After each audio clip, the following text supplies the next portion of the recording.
এখন তো মামলা হয়ে গেছে, আপনারাও আসামি হয়েছেন আমি যদি বলতে পারি, এবং আপনাকেও আসামি করা হয়েছে আগের একটি মামলায়। তো এখন তো এটা বড় হয়ে যাচ্ছে, সলিউশন কোথায় আসলে আপনাদের পক্ষ থেকে? এখন কোন এখন আমি বক্তব্য যেটা আছে বলি, কিনা? ইয়াসিন আমার নামে বর্তমানে একটা মিথ্যা অভিযোগ করেছে, মামলা না, মিথ্যা অভিযোগ। মিথ্যা অভিযোগটা কি? সে বলছে আমি নাকি তার চ্যানেলে ফেক স্ট্রাইক মারছি। আমি তার চ্যানেলে কোনো ফেক স্ট্রাইক দিই, আমি তাকে লিগ্যাল স্ট্রাইক দিছি। ইউটিউব এতটা বোকা না, আমি যদি কাউকে ফেক স্ট্রাইক দিই, ফেক স্ট্রাইকের কারণে কি তার চ্যানেল সাসপেন্ড হয়ে যাবে? তাহলে তো আমার চ্যানেল একটু পরপরই সাসপেন্ড হইতো। আপনার মতে কি ইউটিউব কি এতটাই বোকা? আচ্ছা ঠিক আছে। ইয়াসিন বলেছে রাকিব এবং অন্তরার নামে তারা মামলা করবে এবং আইনগত ব্যবস্থা নেবে।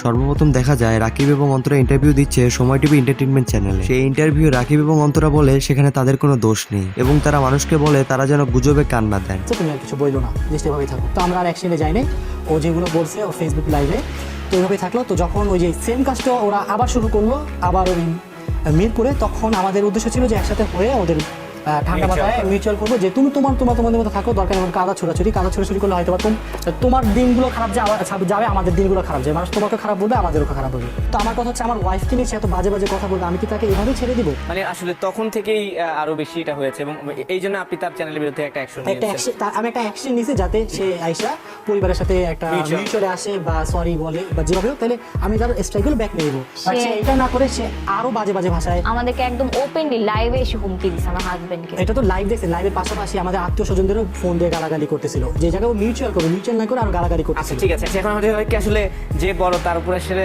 দোষটা একটু বেশি আসে, যেহেতু আপনার ইউটিউব চ্যানেলে অনেক সাবস্ক্রাইবার এবং আপনাকে অনেকেই চিনে, হয়তো এই জন্য আপনার কাঁধে দোষের পাল্লাটাও বেশি আসে, কারণ আপনার বিরুদ্ধে অভিযোগ আরো আছে। আপনি যদি অনুমতি দেন আমি একটা ছোট্ট ক্লিপস আপনাকে দেখাতে পারি। আমাদের কাছে একটা ভিডিও এসেছে আপনার এখানে, সেটা হচ্ছে সেটা বলা হচ্ছে এরকম যে মানে যখনই কেউ আপনার টিম থেকে চলে যায় বা সমস্যা হয়, তখনই হচ্ছে আপনি হয়তো বা তাদেরকে একটু টর্চার করবেন সামথিং কিছু, একটা কিছু ক্লিপস আমাদের কাছে এসেছে, আমাদের সময় টিভির কাছে।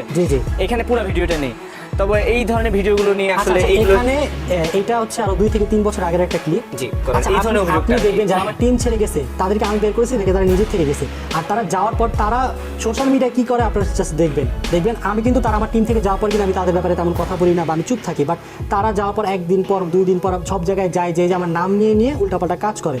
আর আপনি যে ক্লিপটা দেখেন এটা কিন্তু অনেক আগের, কারণ সে আমার ফ্যামিলি নিয়ে উল্টাপাল্টা কথা বলছে। আপনার ফ্যামিলি উল্টাপাল্টা কথা বললে আপনি তো একটু রাগ হবেন। তো এই ছিল আজকের ভিডিওতে, দেখা হবে নতুন কোনো ভিডিওতে নতুন কোনো আপডেট নিয়ে। ভিডিওটি ভালো লাগলে ভিডিওতে একটি লাইক এবং চ্যানেলটিকে সাবস্ক্রাইব করে পাশেই থাকুন।